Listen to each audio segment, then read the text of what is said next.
नमस्कार, स्वागत है आप सभी का टीएनपी न्यूज में और मैं हूं आपके साथ मिशा सिंह। एक नजर डालते हैं खबरों की ओर। संकट से जूझ रहे श्रीलंका में फिर से पूर्ण मंत्रिमंडल का गठन हुआ। बता दें कि स्थिरता सुनिश्चित करने की कोशिशों के तहत राष्ट्रपति गोटबाया राजपक्षे ने 9 नए कैबिनेट मंत्रियों को शपथ दिलाई। नए मंत्रियों में मुख्य विपक्षी दल समागी जन बालवेगिया के 2 मंत्री शामिल हैं, जबकि बाकी राजपक्षे की पार्टी श्रीलंका पोदुजना पेरामुना और उस समूह से जुड़े हुए हैं जिसने सत्तारूढ़ गठबंधन से इस्तीफा दे दिया था। इससे पहले राष्ट्रपति राजपक्षे ने पिछले सप्ताह 4 मंत्रियों को नियुक्त किया था। हालांकि अब तक किसी भी वित्त मंत्री की नियुक्ति नहीं की गई है, जो इस समय अंतर्राष्ट्रीय मुद्रा कोष के साथ चल रही बातचीत के मद्देनजर अत्यधिक महत्वपूर्ण है। चुनावी रणनीतिकार प्रशांत किशोर ने कांग्रेस पार्टी पर फिर से निशाना साधा है। बता दें कि उन्होंने ट्वीट करते हुए कहा है कि मुझसे लगातार कांग्रेस के चिंतन शिविर को लेकर सवाल किए जा रहे हैं। मेरे विचार से कांग्रेस को चिंतन शिविर से कुछ भी सार्थक हासिल नहीं हुआ। हालांकि कांग्रेस नेतृत्व को कम से कम गुजरात और हिमाचल चुनाव तक मौजूदा मुद्दों को टालने का समय मिल गया है। बता दें कि एक तरफ से पीके ने उदयपुर में 13 से 15 मई तक चले कांग्रेस के नव संकल्प शिविर को असफल करार दिया है। उत्तराखंड के मुख्यमंत्री पुष्कर सिंह धामी दूसरे कार्यकाल में सख्त मूड में नजर आ रहे हैं। सरकार के कार्यकाल को अभी 2 महीने भी पूरे नहीं हुए, लेकिन इसी बीच धामी ने लापरवाह अफसरों पर शिकंजा कसना शुरू कर दिया है। धामी ने अपने दूसरे कार्यकाल में सीएम के रूप में 23 मार्च को शपथ ली थी। अब तक के 58 दिन के कार्यकाल के भीतर उन्होंने भ्रष्टाचार पर अंकुश और पारदर्शी नीति लागू करने को प्राथमिकता दी। इसके लिए वे टोल फ्री नंबर 1064 भी जारी कर चुके हैं, ताकि दूर दराज का कोई भी व्यक्ति रिश्वत लेने वाले अफसर और कर्मचारी की सूचना इस नंबर पर दे सके। अन्य गंभीर अनियमितताओं के आरोप में वे 2 वरिष्ठ आईएफएस अफसरों को सस्पेंड भी कर चुके हैं। इन्हें जबरिया रिटायरमेंट देने के लिए प्रस्ताव भी भेजा गया है। मुख्यमंत्री धामी का साफ कहना है कि भ्रष्टाचार में लिप्त चाहे कोई छोटा हो या बड़ा, किसी को भी बख्शा नहीं जाएगा।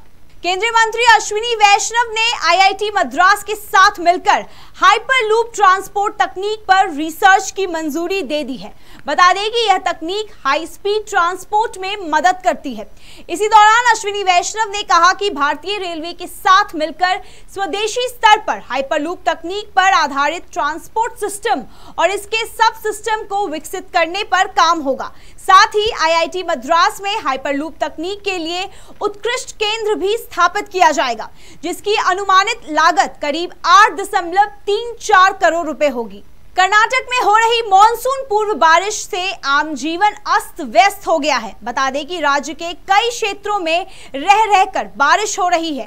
भारी बारिश की वजह से राज्य के तटीय जिलों में भूस्खलन की आशंका पैदा हो गई है। इसी के चलते बारिश से मरने वालों की संख्या बढ़कर 9 हो गई है।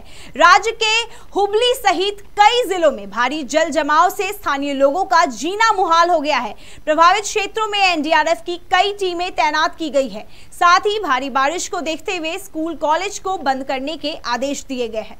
छपरा के तरैया थाना क्षेत्र में तेज आंधी तूफान ने पोल्ट्री फार्म में तबाही मचा दी, जिसमें लगभग 750 मुर्गियों की जान चली गई। मामले की जानकारी देते हुए तरैया अंचलाधिकारी ने बताया कि जो भी आपदा में क्षतिग्रस्त हुआ है, उसकी जांच होने के बाद उसे सरकारी राशि प्रदान की जाएगी। मौसम ठीक था, एक बैग माने आंधी आया, उसके बाद आंधी आया तो हमारे चाचा जी जो थे इसी में थे, तो आंधी को देखते हुए उन्होंने बाहर निकल गए और क्या हुआ कि एक बैग माने ये जो फॉर्म हुआ धंस गया और उसी में जितना भी 700 750 के लगभग माने जो बचा था इसी में सब दबा कर मर गया है। घटना 2.5 घंटा पहले का है।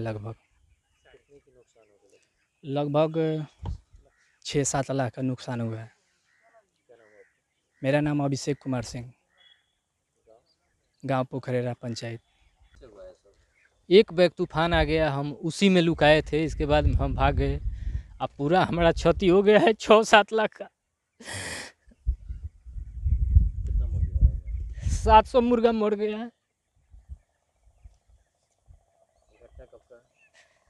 करीब 3:30 बजे का।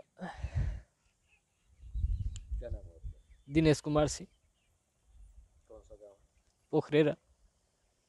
देश और विदेश की तमाम खबरें देखने के लिए बने रहिए TNP न्यूज के साथ और हमारे चैनल को लाइक, कमेंट, सब्सक्राइब जरूर करें और ताज़ा अपडेट्स के लिए www.tnpnews.in पर जाएं।